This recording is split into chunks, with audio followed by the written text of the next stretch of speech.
8절. 오늘 주신 말씀은 빌립보서 1장 6절과 빌립보서 2장 8절입니다. 우리 한 절씩 함께 봉독하겠습니다. 빌립보서 1장 6절 시작. 너희 안에서 착한 일을 시작하신 이가 그리스도 예수의 날까지 이루실 줄을 우리는 확신하노라. 자, 2장 8절 시작. 사람의 모양으로 나타나사 자기를 낮추시고 죽기까지 복종하셨으니 곧 십자가에서 죽으심이라. 아멘. 노후 대비를 아주 열심히 했던, 그래서 이제 뭐 이렇게 하니까 뭐 예를 들면 적금 만기가 되고 또 투자했던 그런 돈들이 잘 이렇게 모인, 그래서 돈이 막 통장에 쌓인 그런 장로님이 계셨습니다. 그런데 어느 날 이 장로님 집에 괴한이 쳐들어왔어요. 밤새도록 흉기를 들이대면서 통장 내놓으라고, 비밀번호 알려달라고 그러면서 그 장로님이 모아놨던 돈들을 그렇게 싹 이렇게 쉽게 말하면 강탈해 간 거죠. 울며겨자 묻기로 그렇게 다 빼앗기고요. 다음날 아침에 어쨌든 통장 비밀번호 이런 것들 해서 다 돈을 빼간 거예요. 그러고 나서 목에 칼을 들이미고는 만약 경찰에 신고하면 우리가 다시 찾아와서 당신 가족들 다 죽이겠다고 위협하니까 밤새도록 시달린 것도 무섭고 또 죽이겠다고 하니까 벌벌 떨면서 그렇게 아무것도 못하고 막 있었다는 거죠. 그래도 이제 시간이 좀 지나고 나니까 마음이 좀 진정돼서 그래도 죽지 않고 산 게 어디냐 뭐 이런 마음이 들어서 집을 이렇게 둘러보는데 밤새도록 뭐 집에 있는 거 귀중품 다 쓸어갔을 테니 얼마나 난장판이 됐겠습니까? 난리가 난 집을 쭉 둘러보면서 그동안 모아놨던 돈들도 다 없어지고 귀중품도 사라지고 집이 막 난리 난 걸 이렇게 쭉 보고 있자니 허탈해지더래요. 내가 그동안 이렇게 열심히 살았던 이유가 뭔가, 이게 순식간에 다 사라지는데 마음이 너무 허해지더라는 거죠. 그러다가 어느 순간 이렇게 순식간에 날려먹을 거 그동안 모으려고 막 애썼던 자기의 삶이 한심하기도 하고, 더군다나 밤새도록 그렇게 살기 위해서 강도들에게 막 열심히 순종했거든요. 이렇게 하라면 이렇게 하고 저렇게 하라면 저렇게 하면서 열심히 순종했던 그런 자신의 모습이 떠오르면서 내가 그동안 살면서 하나님께 그렇게 순종을 살았으면 지금 어쨌든 하나님께 귀 쓰임받는 일꾼이라도 있을 텐데 나는 그동안 헛살았고 지금 아무것도 아닌 내가 너무 한심하구나 이런 마음이 들어서, 쉽게 말하면 돈을 다 빼앗기고 다 잃은 것에 대한 그런 억울함보다 내가 헛살았구나라는 그런 후회감 때문에 눈물을 펑펑 흘리셨다는 거예요. 여러분 어떻습니까? 노후 대책 잘 하셨습니까? 뭐 젊은 분들은 노후 대책 잘 하고 계십니까? 윤택한 삶을 살기 위해서, 노후에 좋은 삶을 살기 위해서 열심히 노력하는 것이 세상적으로 그게 성공한 삶의 어떤 과정이잖아요. 좋은 조건에서 좋은 혜택 누리기 위해서 최선을 다해 그렇게 준비해 나가는 과정, 이것이 현명한 삶이라고 우리는 이야기하고 또 그렇게 믿고 있습니다. 그런데 그 모든 것보다 우리가 더 앞서서 우선순위에 두고 행해야 할 것이 있는데 바로 하나님께 철저히 순종하는 삶을 살아가는 거. 아무리 열심히 산다 할지라도요, 제가 몇 번 말씀드렸잖아요. 방향이 조금만 틀어져도 그 열심을 다한 것이 원래 나갈 방향에서 더 멀어지는 그런 열심이 되고 만다고. 열심히 사는 게 중요한 게 아니라 하나님께 순종하며 바른 길을 향해 나아가는 것, 이게 더 중요하더라는 겁니다. 그래야 후회가 남지 않는 거죠. 아니, 나중에 하나님 앞에 섰을 때 하나님께 칭찬 듣는 복된 인생을 살아갈 수 있다는 거죠. 하나님만 철저히 의지하는 태도, 하나님 뜻에 순종하는 그런 믿음이 우리 삶 가운데 먼저 선행돼야 할 줄 믿습니다. 우리 다시 한번 빌립보서 1장 6절 말씀을 한 목소리로 공독해 보았으면 합니다. 빌립보서 1장 6절 시작. 너희 안에서 착한 일을 시작하신 이가 그리스도 예수의 날까지 이루실 줄을 우리는 확신하노라. 자, 여기서 말하는 착한 일이 뭘까요? 착한 일.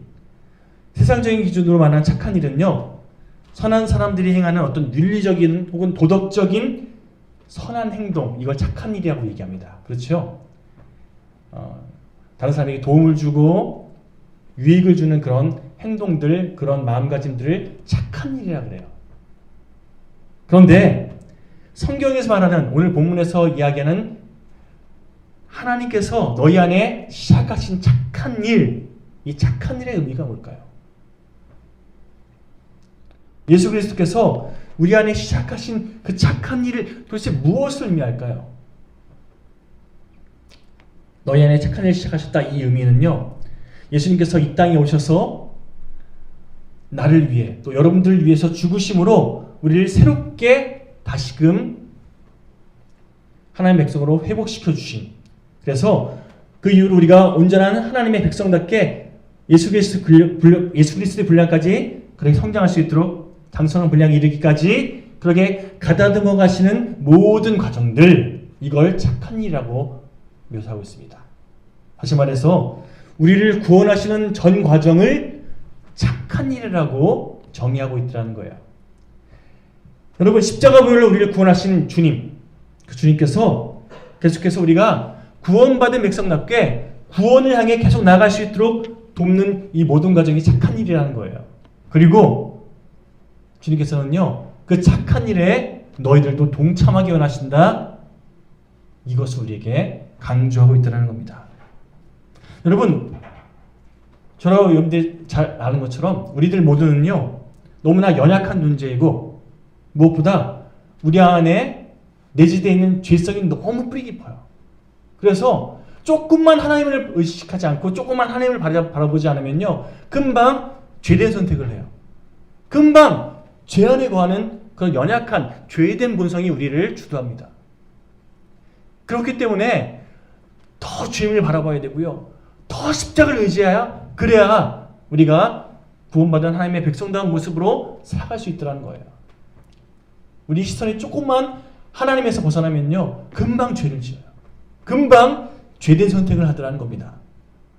한순간 이런 우리의 죄된 또 연약한 본성 때문에 잠깐 은혜 받았다고 해서, 잠깐 하나님의 은혜 안에 거했다고 해서 우리가 전혀 새로운 모습으로 짠 하고 변하지 않더라는 거예요. 그렇죠?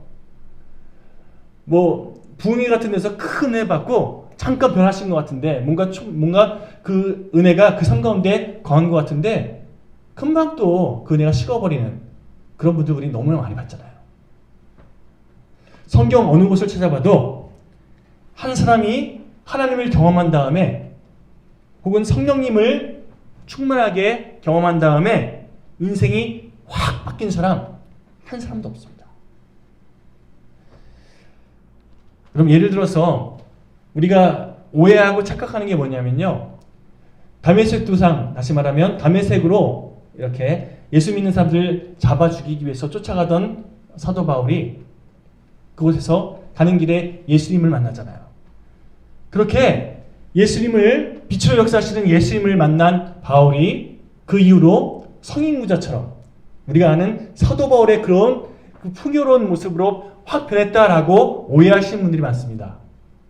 그럼 성경을 잘 읽어보면요, 다메섹 도상에서 그렇게 빛으로 역사하신 주님을 만난 이후에 사도 바울은 3년 동안이나 아라비아 광야에서 그렇게 주님에 대해서 묵상하는, 스스로를 이렇게 말씀으로 다시금 연단하는 시간을 보내고요, 또 여차저차 이런 과정을 겪어서 자기 고향 다소로 낙향해서 거기서 13년 이상을 이렇게 집구하며 지내는 시간을 보냅니다. 다메섹 도상에서 주님을 만난 다음에 곧바로 사도 바울로서 사역하는 게 아니라 굉장히 오랜 시간 동안 집구하는 시간을 보내요. 그리고 나서 바나바라는 사람, 안디옥 교회 바나바가, 안디옥 교회를 담임했던 바나바가 함께 동역하자고 바울을 부교역자 초대하고요. 그러면서 안디옥 교회에서 함께 사역하면서 다시금 바울이 역사의 전면에 나오거든요. 1년 동안 열심히 사역하고 나서 하나님께서 그들에게 세상을 향해 나가 이제 전도로 하라고 마음을 주십니다. 그래서 1차 전도여행을 이렇게 진행하게 되는데요. 여러분, 이렇게 긴 시간 동안 주님을 만난 이후에 긴 시간 동안 연나받았던, 훈련받았던 사도 바울이 첫 번째 사역지에서 1차 전도여행 나갔을 때 첫 번째 사역지에서 그가 기적을 일으키는데 첫 번째 기적이 뭔지 아십니까?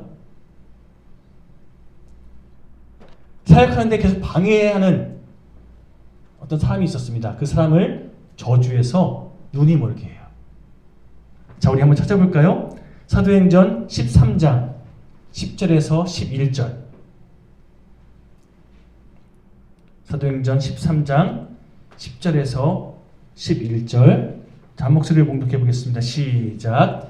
이르되 모든 거짓과 악행이 가득한 자요 마귀의 자식이요 모든 의의 원수요 주의 바른 길을 굽게 하기를 그치지 아니하겠느냐.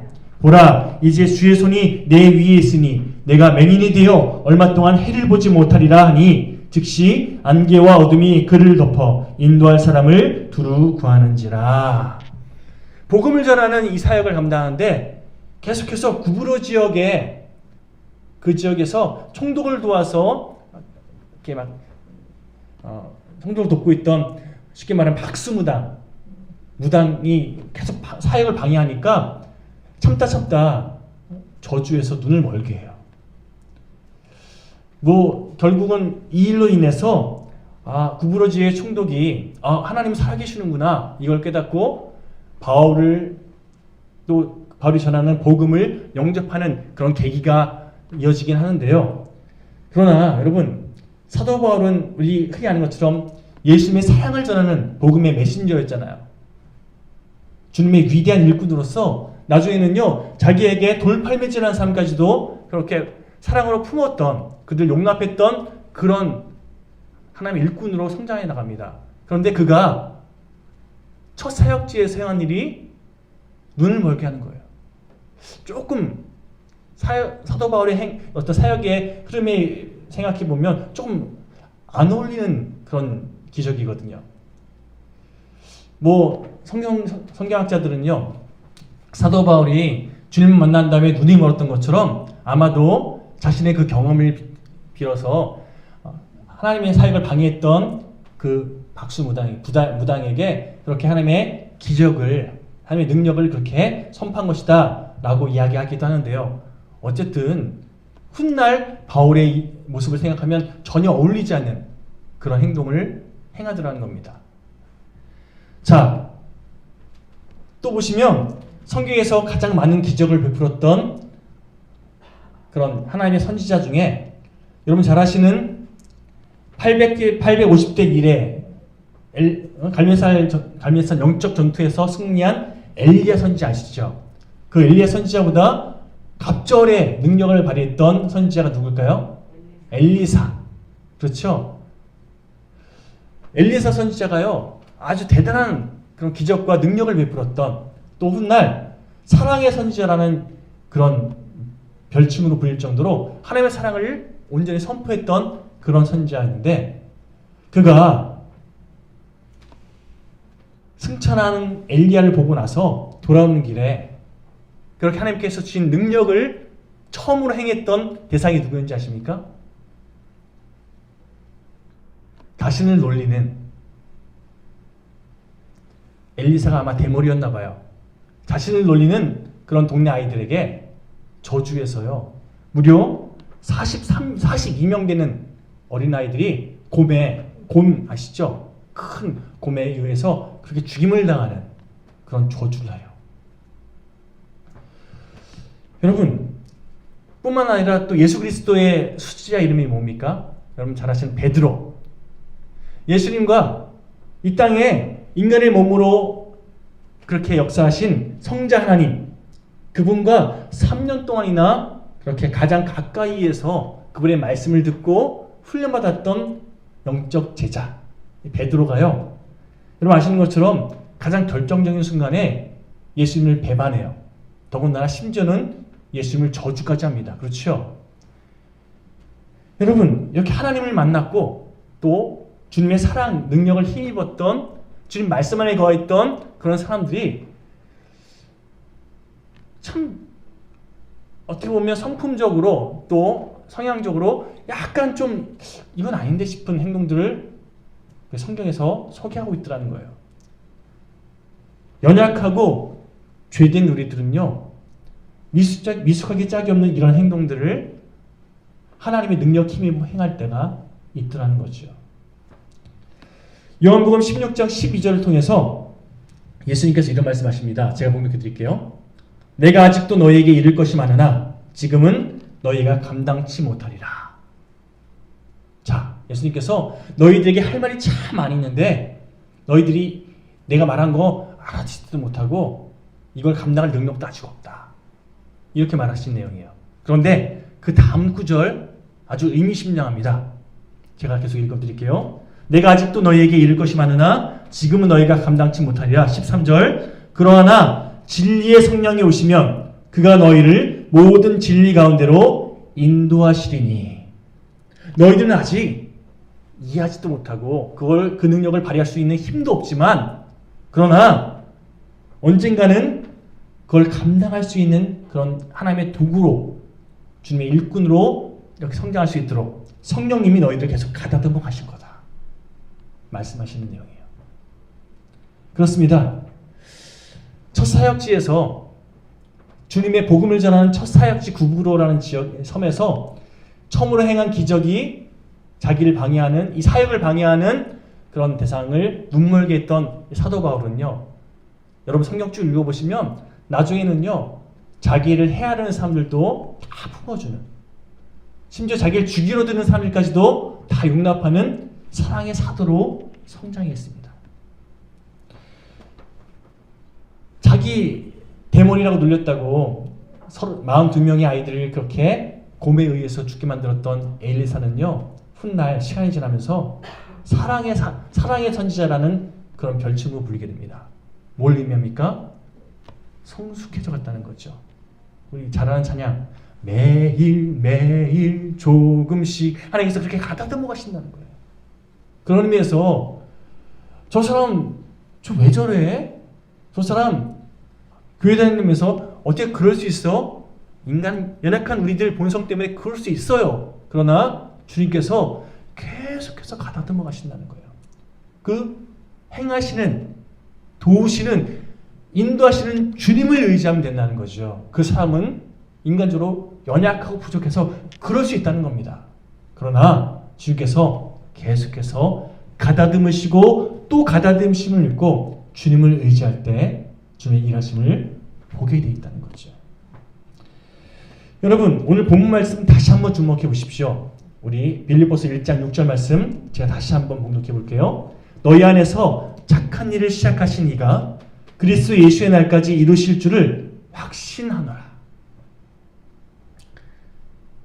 주님께서 행하고 계시고 또 이루실 줄을 어떻게 한다고요? 확신한다는 거예요.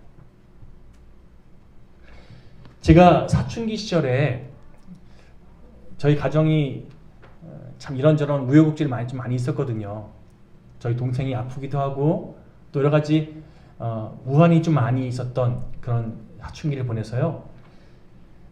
여러 가지 상황에 짓눌려서 제가 정말 안 좋은 생각까지 한 적이 있습니다. 정말 최악의 그런 마음을 품었던 적이 있어요. 그런데 그때 하나님께서 찬양 하나를 저에게 들려주셨는데 그냥 우연히 라디오에서 나왔던 찬양이에요. 근데 그 찬양이 저희 마음을 위로하시고 저희 생각을 바꿔주셨어요. 제가 그 찬양을 쭉 불러드리긴 그렇지만 가사를 좀 여러분들에게 읽어드릴게요. 실수하여 힘을 잃고 피곤하여 지칠 때, 자신에게 실망하여 고개가 떨궈질 때, 반복되는 잘못에 기운을 잃고 말 때, 더 이상 기도마저 드릴 자신이 없을 때, 이럴 때 우리가 종종 이런 말 하잖아요. 하나님, 왜 나를 이렇게 연약한 존재로 지으셔서 나를 이렇게 낭만케 하시나요? 찬양 가사의 내용이에요. 이 다음이 하나님께서 응답하시는 그런 내용인데요. 들어보십시오. 내가 내 안에 착한 일을 시작했노라. 또한 내가 이루리라. 너의 영혼 낭망치 말고 나를 바라라. 너를 아름답게 하리라. 나를 아름답게 하신다는 거예요. 나를 아름답게 하신다는 거예요. 이 하나님의 이 찬양을 통해서 선포되신 말씀이 저를 얼마나 위로하시든지 제가 일어날 힘을 얻었습니다. 그리고 안 좋은 생각을 다 털어버리고 다시금 주님을 바라보면서 일어섰던 기억이 나요. 주님은 지금도 일하고 계십니다. 지금도 말씀하십니다. 내가 너와 함께하고 있다. 내가 너의 삶 가운데 착한 일을 시작했고 또한 이룰 것이다. 믿느냐? 말씀하십니다. 그리고 기억하십시오. 주님은 언제나 우리 삶 가운데 역사하고 계신다는 것을.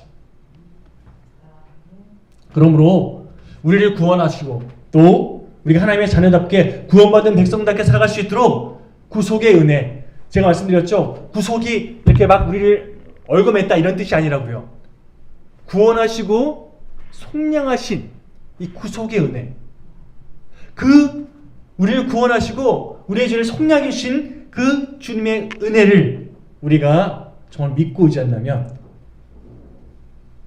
내가 확신하노라 사도 바울의 고백처럼 정말 우리 삶을 온전히 주님께 의탁하는 저희는 모두가 되었으면 좋겠습니다. 빌립보서 2장에 보면요, 우리가 하나님께서 이미 행하신 또 행하고 계시는 착한 일에 동참하기 위해서 필요한 어떤 덕목이 있는데 그게 뭐냐? 한마디로 요약하면 예수님의 마음을 품어야 된다라고 요약할 수 있습니다. 그 내용을 빌립보서 2장에 쭉 소개하고 있습니다. 자, 우리 빌립보서 2장 6절에서 9절까지 말씀 한번 한 목소리로 분석해 볼까요? 자, 빌립보서 2장 6절에서 7절까지만 시작. 그는 근본 하나님의 본체시나 하나님과 동등됨을 취할 것으로 여기지 아니하시고 오히려 자기를 비워 종의 형체를 가지사 사람들과 같이 되셨고, 예수님께서 먼저 본을 보이신 우리가 또 품어야 할 예수님의 마음이 있는데 기득권을 포기할 줄 아는 마음. 예수님은요, 하나님과 본체시나 그분과 같이 그렇게 그 풍성한 은혜 안에 늘 거할 수 있는 분이 자기를 비워 낮고 낮은 곳으로 친히 임재해 주셨다는 거예요. 여러분, 빌립보서 2장 7절 하반부부터 8장 초반부에 보면요, 종의 형체를 가지사 사람들과 같이 되셨고 사람의 모양으로 나타나사, 이게 그냥 읽으면 별거 아닌 것 같은데요, 말도 안 되는 정말 영광 그 자체신 주님께서 정말 죄로 가득한 우리 가운데 친히 오시기까지 얼마나 많은 것을 포기하셨는지, 얼마나 많은 것을 우리를 위해서 희생하셨는지 이 문장을 통해서 요약할 수 있습니다. 베드로전서 3장 8절을 보니까요, 마지막으로 말하노니 너희가 다 마음을 같이하여 동정하며 형제를 사랑하며 불쌍히 여기며 겸손하며, 주님께서 우리를 이렇게 바라보셨던 것처럼 너희들도 주님의 은혜를 입은 인생이라면, 그것을 깨달았다면 너희들도 동일하게 다른 이들에게 이렇게 행할 줄 알아야 된다. 이걸 우리에게 강조하고 또 강조하고 있습니다. 여러분, 백날 예배 열심히 드린다? 좋지요. 필요하지요. 그런데 평소의 삶 가운데 베드로전서 3장 8절에 이 말씀이 실천이 없다면 하나님께서 그 사람의 예배에 기뻐하지 않을 수 있다는 거예요.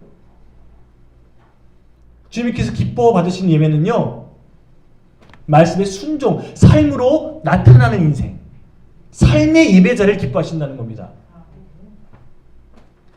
다시 한번 빌립보서 2장 8절 말씀 제가 봉독해 드리겠습니다.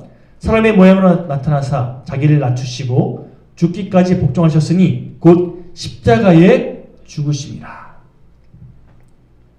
여러분, 우리가 품어야 할 예수님의 마음, 그 두 번째는요, 순종입니다. 하나님의 뜻이기 때문에 순종하셨다는 거예요. 자기를 낮추시고 죽기까지 복종하셨어요. 여러분, 자기의 모든 것을 다 포기하시면서까지 하나님의 뜻에 복종, 순종하셨다. 특별히 이 복종이란 단어에 우리가 주목할 필요가 있는데요. 복종은 요즘 사람들이 그런 말을 자주 합니다. 내가 납득해야 하겠다. 나를 납득시켜라. 내가 이해되면 열심히 하겠다. 아우, 납득도 안 되는데 내가 뭘 안 해. 이런 반응이 많잖아요. 내가 납득이 되면 하고 그러면 순종하겠다. 그러니까 나를 먼저 납득시켜라. 이게 요즘 사람들의 기본 그런 마인드인데요. 하나님께서 우리에게 말씀하시는 이 복종, 주님께서 행하신 먼저 본을 보이신 이 복종이란 단어는 다 이해하지 못해도, 납득이 안 돼도, 그러나 주님께서 나에게 그걸 명하시면 아멘, 순종하는 태도, 이게 복종이에요. 가만 보면 우리들은 하나님 뜻에 잘 복종하지 않아요. 머리로 납득돼야 그제서야 주님 뜻이라면 하죠, 뭐 이렇게 반응하지요. 나의 계획과 다르거나 나에게 어떤 유익이 되지 않으면 잘 복종하지 않으려고 그래요. 복종은커녕 순종도 안 하려고 그래요. 복종, 순종, 순종보다 좀 더 강한 게 복종이잖아요. 그렇죠? 정말 온전히 다 나를 맡기는 게 복종이잖아요. 내가 좋은 대로 선택하는 거, 이건 복종이 아닙니다. 내 뜻과 상관없이 명하신 자의 그 말에 온전히 순종하는 것, 이게 복종이에요. 여러분, 새벽 기도를 예를 들어보겠습니다. 이제 6월달부터 새벽 제단을 다시 시작할 건데요. 많이 못 오시더라도 영상으로 이렇게 올릴 거니까 함께 예배함으로 하루를 그렇게 하나님과 교제하는 기도하는 시간으로 삼으셨으면 좋겠습니다. 어쨌든 새벽 제단을 쌓으려면요, 자기 전에, 여러분 새벽 예배는 언제부터 시작되는지 아십니까? 자기 전에 시작돼요. 사실은 자기 전에 내가 내일 새벽 예배 제단에 꼭 나가야지 결정하고 자야 다음날 아침에 새벽에 일어날 수 있어요. 그렇죠? 자기 전에 내일 눈 떠지면 가야지 이러면 못 갈 확률이 더 커요. 이미 마음을 정하고 가기 위해서 준비해야 돼요. 일찍 자고, 그렇죠? 내일 새벽 예배 가기 위한 어떤 그런 준비됨이 있어야, 자기 전에 그런 것이 다 갖춰져야 다음날 새벽에 제단을 쌓을 수 있어요. 스스로 포기할 것이 있다는 거예요. 포기해야 순종할 수 있습니다. 엄밀히 말해서 우리 신앙생활이라는 것이 다 마찬가지입니다. 내가 원하는 것, 내가 바라는 것, 내가 계획한 것, 이거 다 먼저 포기하고요. 그리고 나서 하나님께서 나에게 원하시는 것을 취하는 것, 이게 순종이고, 내가 원하는 것을 다 내려놨을 때 온전한 복종이 됩니다.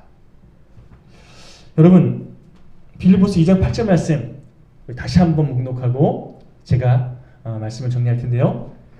빌립보서 2장 8절 말씀 시작. 사람의 모양으로 나타나사 자기를 낮추시고 죽기까지 복종하셨으니 곧 십자가에 죽으심이라. 여러분, 십자가에 죽으셨다. 당시 십자가는요, 지금처럼 좀 좋은 상징물이 아니에요. 치욕의 상징이에요. 가장 사람들로 하여금 손가락질 당하는 그런 죽음 틀이었어요. 치욕스러운 그런 상징이었다는 겁니다. 그 치욕까지 스스로 감당하시면서 우리를 구원하시기 위해서 주님께서 하나님의 뜻에 순종하셨다. 오죽하면 십자가 지기 전날 밤에 주여,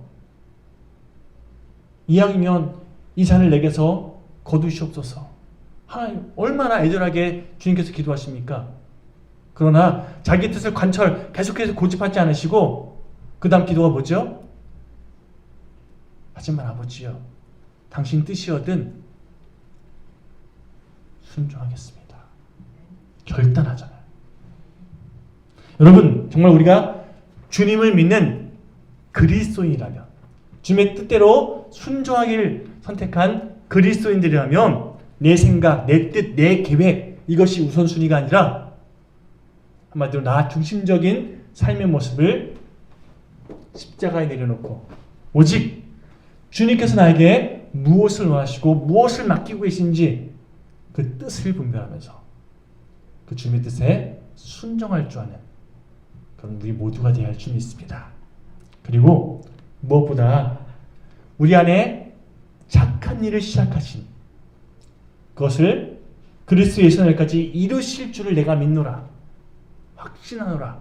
이 바울의 고백처럼 언제나 주님께서 우리를 통해 영혼을 회복시키시고 이 땅을 회복시키실 줄 믿고 내가 그 회복시키는 주님의 도구로 쓰임받기 위해서 착한 일을 내 삶 가운데 어떻게 이루어가야 할지 고민하고 주님을 바라볼 줄 아는 그래서 결국 하나님의 마음을 시원케 주님의 마음을 시원케 하는 우리 모두가 되시기를 간절히 축원드립니다. 우리 찬송가 216장 다시 한번 고백하시고 제가 기도하고 함께 결단하며 기도하는 시간 되었으면 좋겠습니다. 216장입니다.